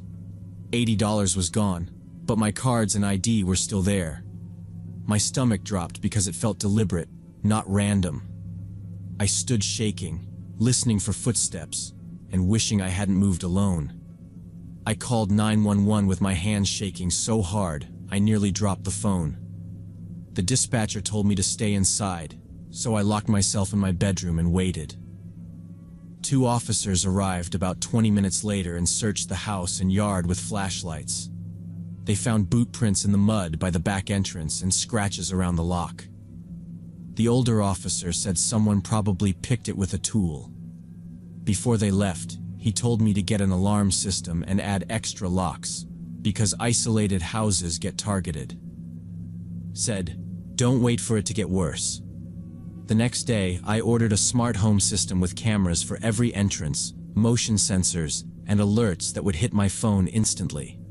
I didn't want to rely on hearing creaks anymore. I also bought high security locks for each door and put latches on every window. Installing everything took most of the afternoon, and I kept messing up the instructions, but I didn't stop. I kept thinking about someone standing in my kitchen while I slept. When I finally saw all the cameras showing live feeds, I felt a little control again. I wasn't, but I was prepared now. For the next 3 weeks, nothing happened. No open doors, no missing money, no footsteps in the hallway. I started sleeping through the night again and stopped replaying the police officer's words on a loop. I still checked the locks, just not obsessively. I even caught myself thinking it had been a one-time thing, some opportunist who got lucky and moved on. Early April proved me wrong. I woke up to my phone buzzing like an alarm clock I didn't set. The notification said the back motion sensor had triggered at 3 a.m. Throat went dry before I opened it. I opened the app and pulled up the camera feed, asleep, but suddenly wide awake. The back porch view showed a person in dark clothes with a balaclava pulled tight over their face. They were right up at the door, hands working the handle, then the lock, like they expected it to give. I didn't scream. I didn't call out. I slid out of bed and grabbed the baseball bat I kept by my nightstand. My thumb hovered over the big red button, and I turned on the siren through the app. A piercing wail shattered the night silence. My hands were sweaty, and I almost dropped my phone dialing 911. I told the dispatcher I was alone. Someone was at my back door, and I could see them on the camera. She made me confirm the address twice, then asked if I could lock myself in a room. I said I was in my bedroom with the door locked and a baseball bat in my hand. She told me not to go investigate, not to yell, just keep watching the feed and stay on the line. I kept thumb hovering over the siren button, listening to it wail. On the screen, the figure jerked away from the handle like the noise hit them. They looked left, then right, shoulders hunched, and back down the steps fast. For a second, they paused near the corner of the house, like they were deciding whether to try a window. Then they slipped into the darkness behind the building. I flipped through the other cameras, front porch, driveway, side yard, trying to catch a face, but it was just empty angles and bad night vision. The dispatcher stayed on, counting minutes with me. When blue lights flashed, I cried and didn't stop. The officers were inside within minutes, asking my name and if I was hurt. One stayed with me while two did a sweep, then they all went to the back door together. I showed them the clip. The camera caught only a silhouette and gloved hands. No face, no plates, nothing useful. Outside, one officer crouched by the new deadbolt and ran his flashlight across it. The metal was chewed up with deep scratches, tight and deliberate. He said whoever did it had tools and time. Your siren scared him off, he told me. He called it a break-in. They didn't find anyone around the house, and after a few more questions, they left me with a case number and the same advice. Keep the system armed, keep lights on, call again if anything changes. When the door shut behind them, the house felt smaller. I sat at the kitchen table staring at the back entrance like it was a TV screen that might turn on by itself. Someone had been inside once, and now they were back prepared. I kept thinking about how I'd been asleep 10 minutes earlier. I knew I couldn't stay there anymore. By myself. 2 days later, I met my landlord and laid it out. No dramatics, just facts. Open door, money gone, lock-scratched masked person on camera. He didn't argue. He said he understood and would terminate the lease without penalty. He even offered to send a handyman like that would make me change my mind, but he didn't push when I said no. I packed fast and moved into an apartment downtown, a multi-unit building with a concierge and security. There were cameras in the lobby and elevators. It cost 1.5 times more, but I could breathe. About 2 weeks later, I saw a story about burglaries on the outskirts, and it named the same area I'd rented in. 5 similar break-ins over 6 months, all late at night, all isolated houses. One report mentioned a woman in her 30s who surprised the intruder and ended up hospitalized with stab wounds. That's when I stopped telling myself it was just some harmless thief. I'm grateful the siren worked and the cameras gave me proof, because it probably saved my life. Even now, in a building with security, I wake up at 3 a.m. and check my phone.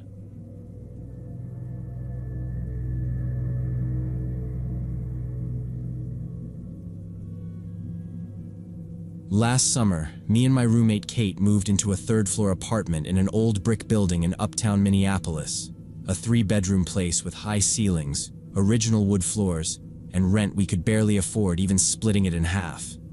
We were proud of it anyway, like we were finally adults. The building had a stiff front door, a mail area that always smelled like wet cardboard, and an intercom panel by the entrance with a bunch of scratched-up buttons. Our unit was 3B, right above the stairwell. Kate joked the place was haunted by bad wiring and landlords.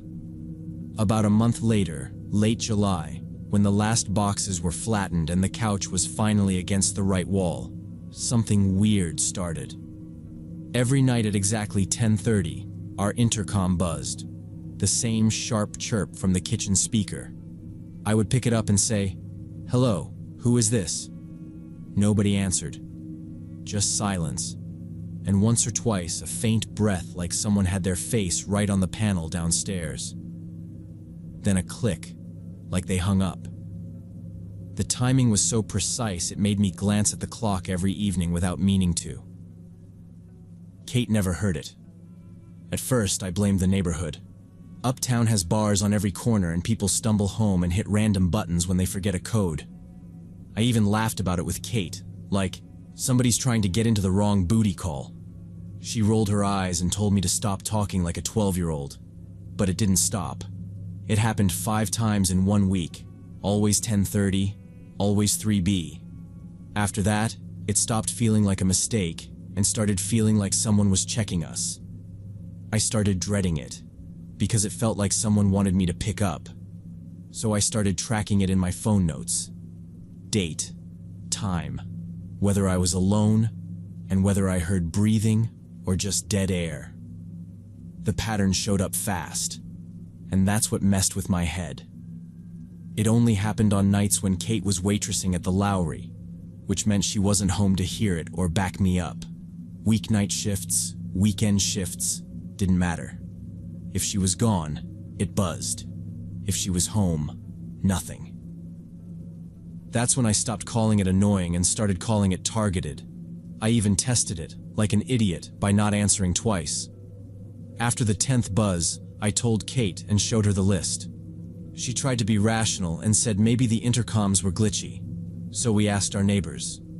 Mrs. Chen in 3A said her handset hadn't buzzed in weeks. The young couple in 3C said never. The student in 3D laughed and said he wished people would buzz him because it meant he had friends. Nobody else had this problem. That made it worse, because it meant somebody was choosing our button on purpose and choosing my nights alone. I kept thinking, how would they know when Kate worked? The next Wednesday, at 10:30, it buzzed again, right on schedule, like a little flex.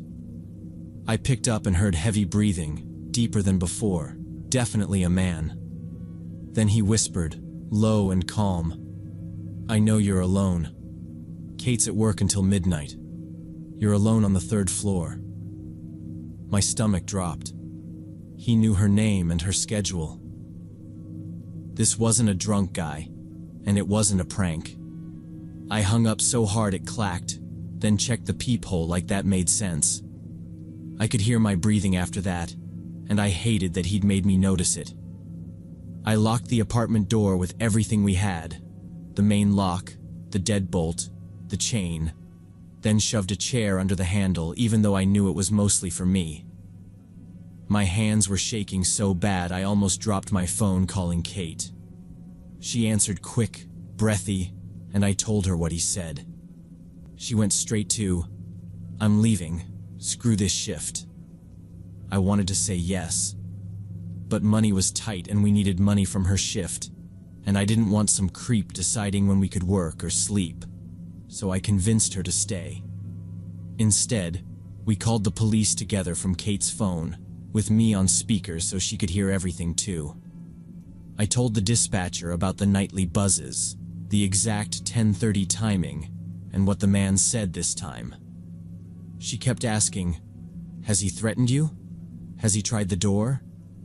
And I kept having to say no, which made me feel ridiculous. She said an officer would come by, but it wasn't an emergency unless someone was actively trying to get in. He showed up about 40 minutes later, a young patrol guy named Austin. He listened in the hallway while Kate repeated the whole pattern, then asked me to say the words the guy used, because he wanted it exact. I could see him deciding where it fit on his mental checklist. He walked down to the entrance with us, checked the intercom panel for stuck buttons, and tested our line by having me press 3B from downstairs while Kate listened upstairs. Austin wasn't dismissive, but he was clear. No one had tried to enter. No one had said they were coming up, and breathing into an intercom wasn't something he could arrest a person for. He told us to keep documenting, talk to building management about upgrading the system, and consider putting a small camera inside our unit pointed at the door. Kate asked if they could park out front at 10:30 one night, and he said they couldn't promise it, not with higher priority calls. After he left, Kate got that tight, practical look she gets when she's done waiting for other people. She said, "Fine." Then we watch him. The next evening, Thursday, she went out at 10:15 through the service exit to the alley and stood across from the main entrance, about 30 meters away, staying in the shadow so she wasn't obvious. She held a cigarette like she was smoking, even though she didn't light it, because she wanted to look like she belonged there. Upstairs, I stayed by the intercom with my phone ready, trying to be useful and not just scared. At 10:30 exactly, Kate texted, "He's walking up." The buzz hit right after that. Same chirp, same timing. Through the peephole I saw nobody, because of course I did, but the thought of him down there pressing our button made my skin crawl. I kept my hand off the talk button and let it ring out. Kate said later he was tall, maybe 6'1", in a dark hoodie with the hood up, jeans and sneakers. He didn't glance at the other numbers, just pressed 3B like he'd done it 100 times and waited, staring at the panel. She raised her phone, turned on the flash, and snapped a picture. The light made him jerk his head toward her, and she said she felt him register her like a mistake. He froze for a second, then turned and walked off fast, not running, but close. She tried to get another photo from behind, but he turned a corner and disappeared before she could focus. When she got back upstairs, we zoomed in until the image broke into blocks, and all we had was a blurry, dark figure with no face. There was nothing to hand Austin besides tall guy in a hoodie, which is basically half the city in late summer. And after that Thursday night, the intercom never buzzed again, not once. Almost a year later, I still jump at intercom buzzes, even for delivery, and I watch strangers, like danger hides in every shadow in the alley.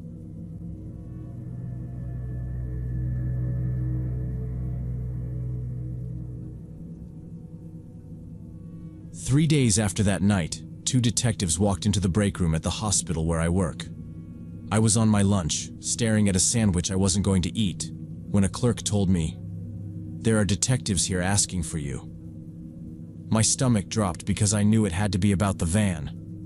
The female detective, Rodriguez, asked if I was the nurse who reported a suspicious minivan on the staff lot. I said yes. The other one, Alan, stood by the door like he didn't want the room to hear. My hands were already shaking, which made me feel stupid, but I couldn't stop it. Rodriguez sat across from me and said they found the van about 70 miles away, behind an abandoned warehouse. It wasn't just parked there, it looked like it had been living there. Inside were 3 adults with developmental disabilities. All 3 were malnourished, dirty, and dehydrated. There were buckets and old food, no bedding, and they said the smell hit the officers before they even opened the door. Then she told me the part that made my throat close up. Their guardian had been pocketing their social security checks for 2 years. He was spending it on meth and moving them around in that van so nobody would call it in. When they misbehaved, he burned them with cigarettes. Rodriguez didn't get dramatic, but her voice got tight on that last sentence. Alan asked if I'd given anyone the license plate number. I told him I wrote it down and handed it to hospital security because I didn't know what else to do at the time. He nodded and said that was what did it. Security entered it. An automatic license plate reader caught it on the highway, and they tracked it until it stopped. Without that, Rodriguez said, it could have been weeks. I started crying right there in the break room. Not quiet tears either. Full, ugly crying, because I'd had 3 sleepless nights since that parking lot. And suddenly, I knew why I couldn't shake it. Rodriguez handed me a napkin and told me I did the right thing. I kept saying, I'm sorry, even though she told me not to. Let me back up to how it started. I work nights at a suburban hospital outside Phoenix, usually 11 p.m. to 7 a.m. Around 3 a.m., things can get slow, and I take a smoke break by the staff entrance. Yeah, I know. Nurses smoking is a whole stereotype. But when you're running on caffeine and adrenaline, you grab whatever works. It was a Tuesday night, or Wednesday morning technically. The air was dry and warm, and the parking lot was almost empty like it always is at that hour. A few staff cars, maybe 1 visitor car. I lit a cigarette and leaned against the wall, scrolling my phone with half my brain still in the unit. Then I heard an engine. A beat-up Honda minivan rolled in with its headlights off and drove straight to the far corner, away from the lights. That was the first weird thing. There were plenty of closer spaces, and any normal person would want to be near the entrance. The van parked in the darkest spot like it was trying not to be seen. The engine shut off, but nobody got out. I kept smoking, watching, because it felt off. Every window had a blanket or sheet hung inside, blocking the view. A few seconds later, I heard a moan, not loud, but distinct in the quiet. My nurse instinct kicked in immediately. Someone in that van needed help. I dropped my cigarette and walked across the parking lot toward it. As I got closer, maybe 20 feet away, I smelled it. That unwashed smell mixed with something sweet and rotten. I knocked on the window, said I was a nurse, and asked if anyone needed help. The makeshift curtain moved slightly, and I saw a face.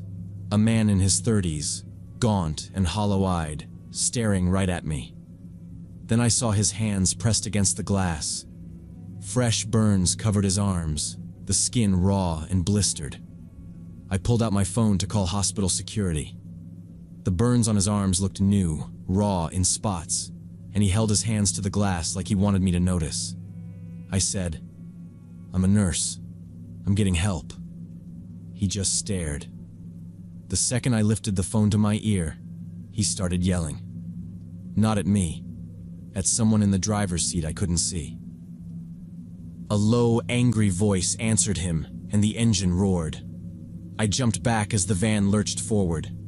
Tires squealed, headlights snapped on, and for a split second I thought it was going to hit me. It didn't. It cut toward the exit. I caught the plate under a lot light. ARK 7394. I ran back repeating it out loud. ARK 7394. ARK 7394. In the break room, I grabbed a napkin and wrote ARK 7394 before my brain could blank. My hand shook, but it was readable. Then I called security. Thomas picked up and I blurted, "Van in the staff lot. Someone inside is hurt. It just took off." He asked for the plate and I gave him ARK 7394 twice. He told me to breathe and asked if the van had tried to hit me. I said no, it just peeled out.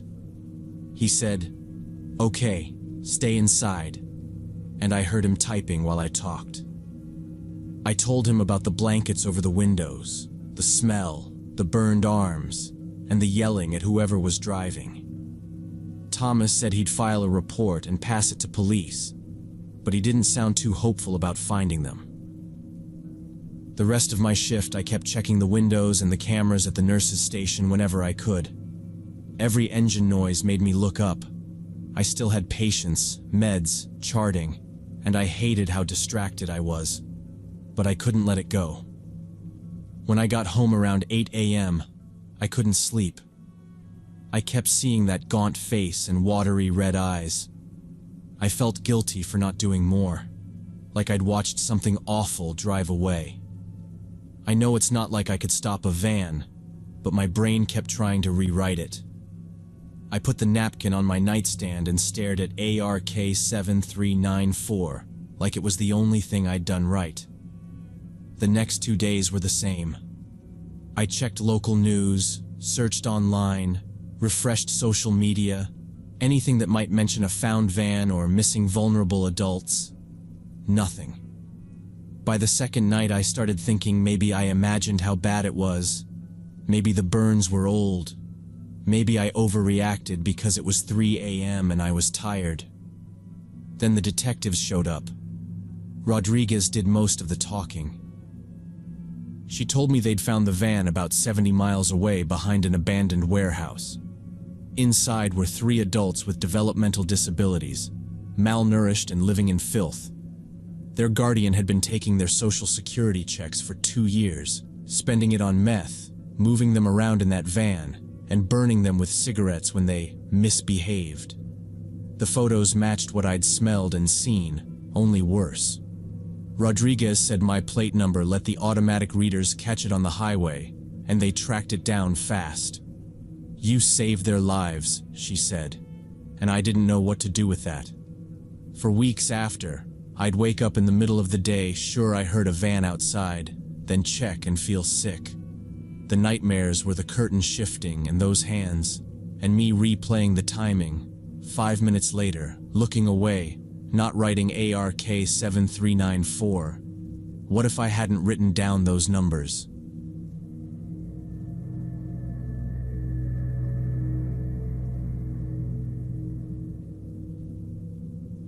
Last spring, my husband David went on a week business trip to San Diego for cybersecurity conference, and I stayed alone in our quiet Denver suburb house in neighborhood of family homes with neat lawns and minivans and driveways. With me were 2 German shepherds, 3-year-old Bella and 1-year-old Max.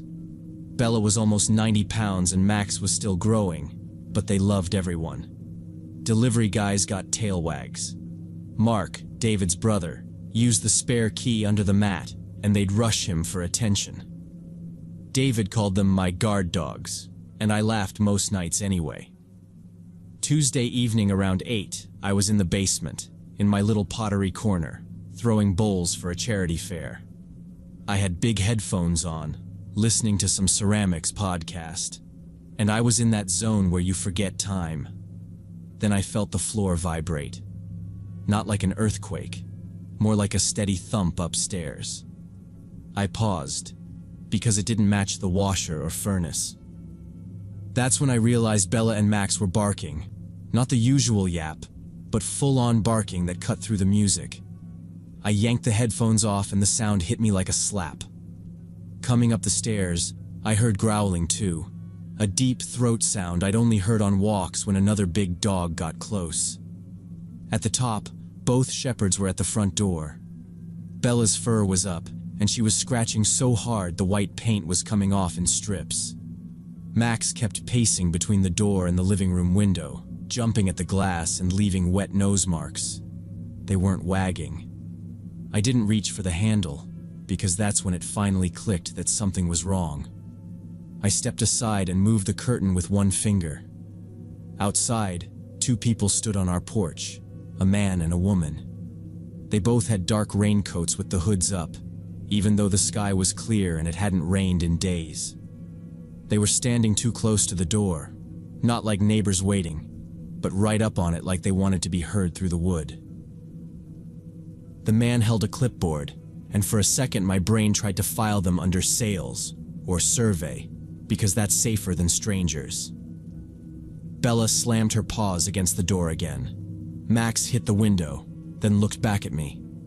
They knocked again, louder, using the metal door knocker we'd installed last year. It was 3 hard hits, and it echoed through the entryway. Bella growled so low it made my stomach tighten, and she showed teeth like she meant it. I didn't open the door, and I didn't do the polite thing where you crack it with the chain on. I just yelled through it. "What do you want?" The man answered, but the dogs drowned most of it out. I caught survey, neighborhood, and a couple minutes. I stayed back, watching his hands, waiting for him to leave. The man hesitated like he was deciding if I'd cave and open up. Then he started backing off the porch, slow, eyes flicking between the window and the door. The woman stayed close to him, not looking at me, just staring at the dogs. I could see Bella's shoulders bunch every time the knocker moved, like she was ready to launch. Max kept running back and forth, building speed, and I remember thinking he was going to hurt himself. Then he did it anyway. He sprinted from the room and hit the door with his body. Boom! The frame shook. That was the first time I felt grateful for their size instead of annoyed by it. The woman leaned in and said something to the man, quiet, like they didn't want me to hear, and he glanced toward the street like he was checking for anyone watching. I stayed behind the dogs and didn't move, because I didn't want to show them where I was. The porch light was on, and it made their coats look darker. I didn't answer. The man finally spoke clearly, not to me, but to her. And he said, "Yeah, let's get out of here." They turned and walked down the path to the street. Not fast, but not slow, like people who had finished a normal errand. That bothered me more than if they ran. They did not look back, did not wave, did not try the wrong house thing. Bella kept barking after they reached the sidewalk. Max stayed at the living room window, whining, doing that stiff little hop like he wanted through the glass.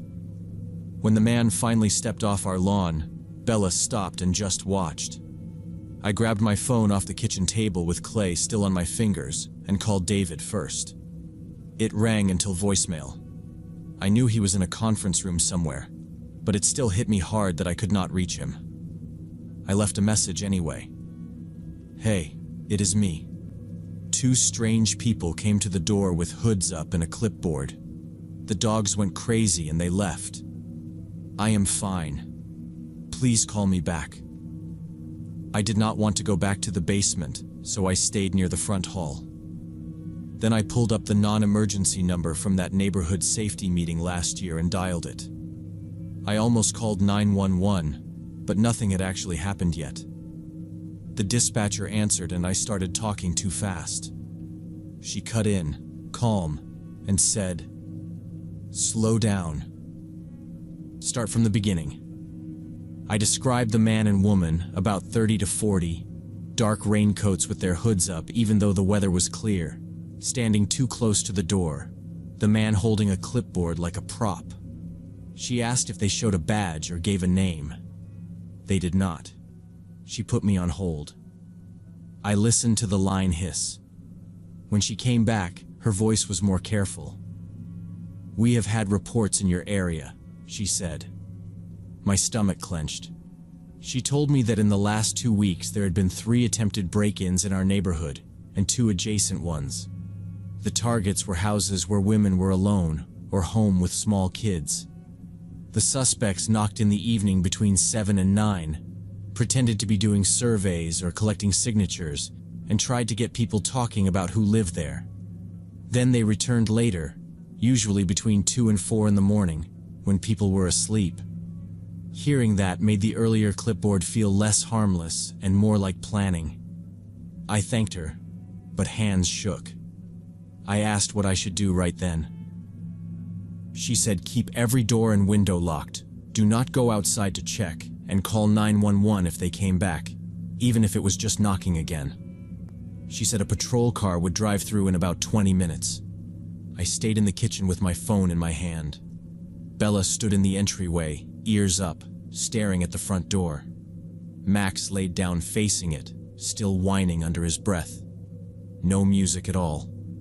The officer came by later, but the couple was long gone. I checked the peephole before opening anything and talked with the screen door shut, the dogs pressed behind it. He wrote down what I saw and said, "If you see them again, call 911 immediately. Do not wait." He also told me to move the spare key, and I did. The next day, I installed a doorbell camera and set alerts on my phone. David wants a full alarm system now, and I do not argue. Every evening since, I put 2 beef bones on the floor for Bella and Max each night.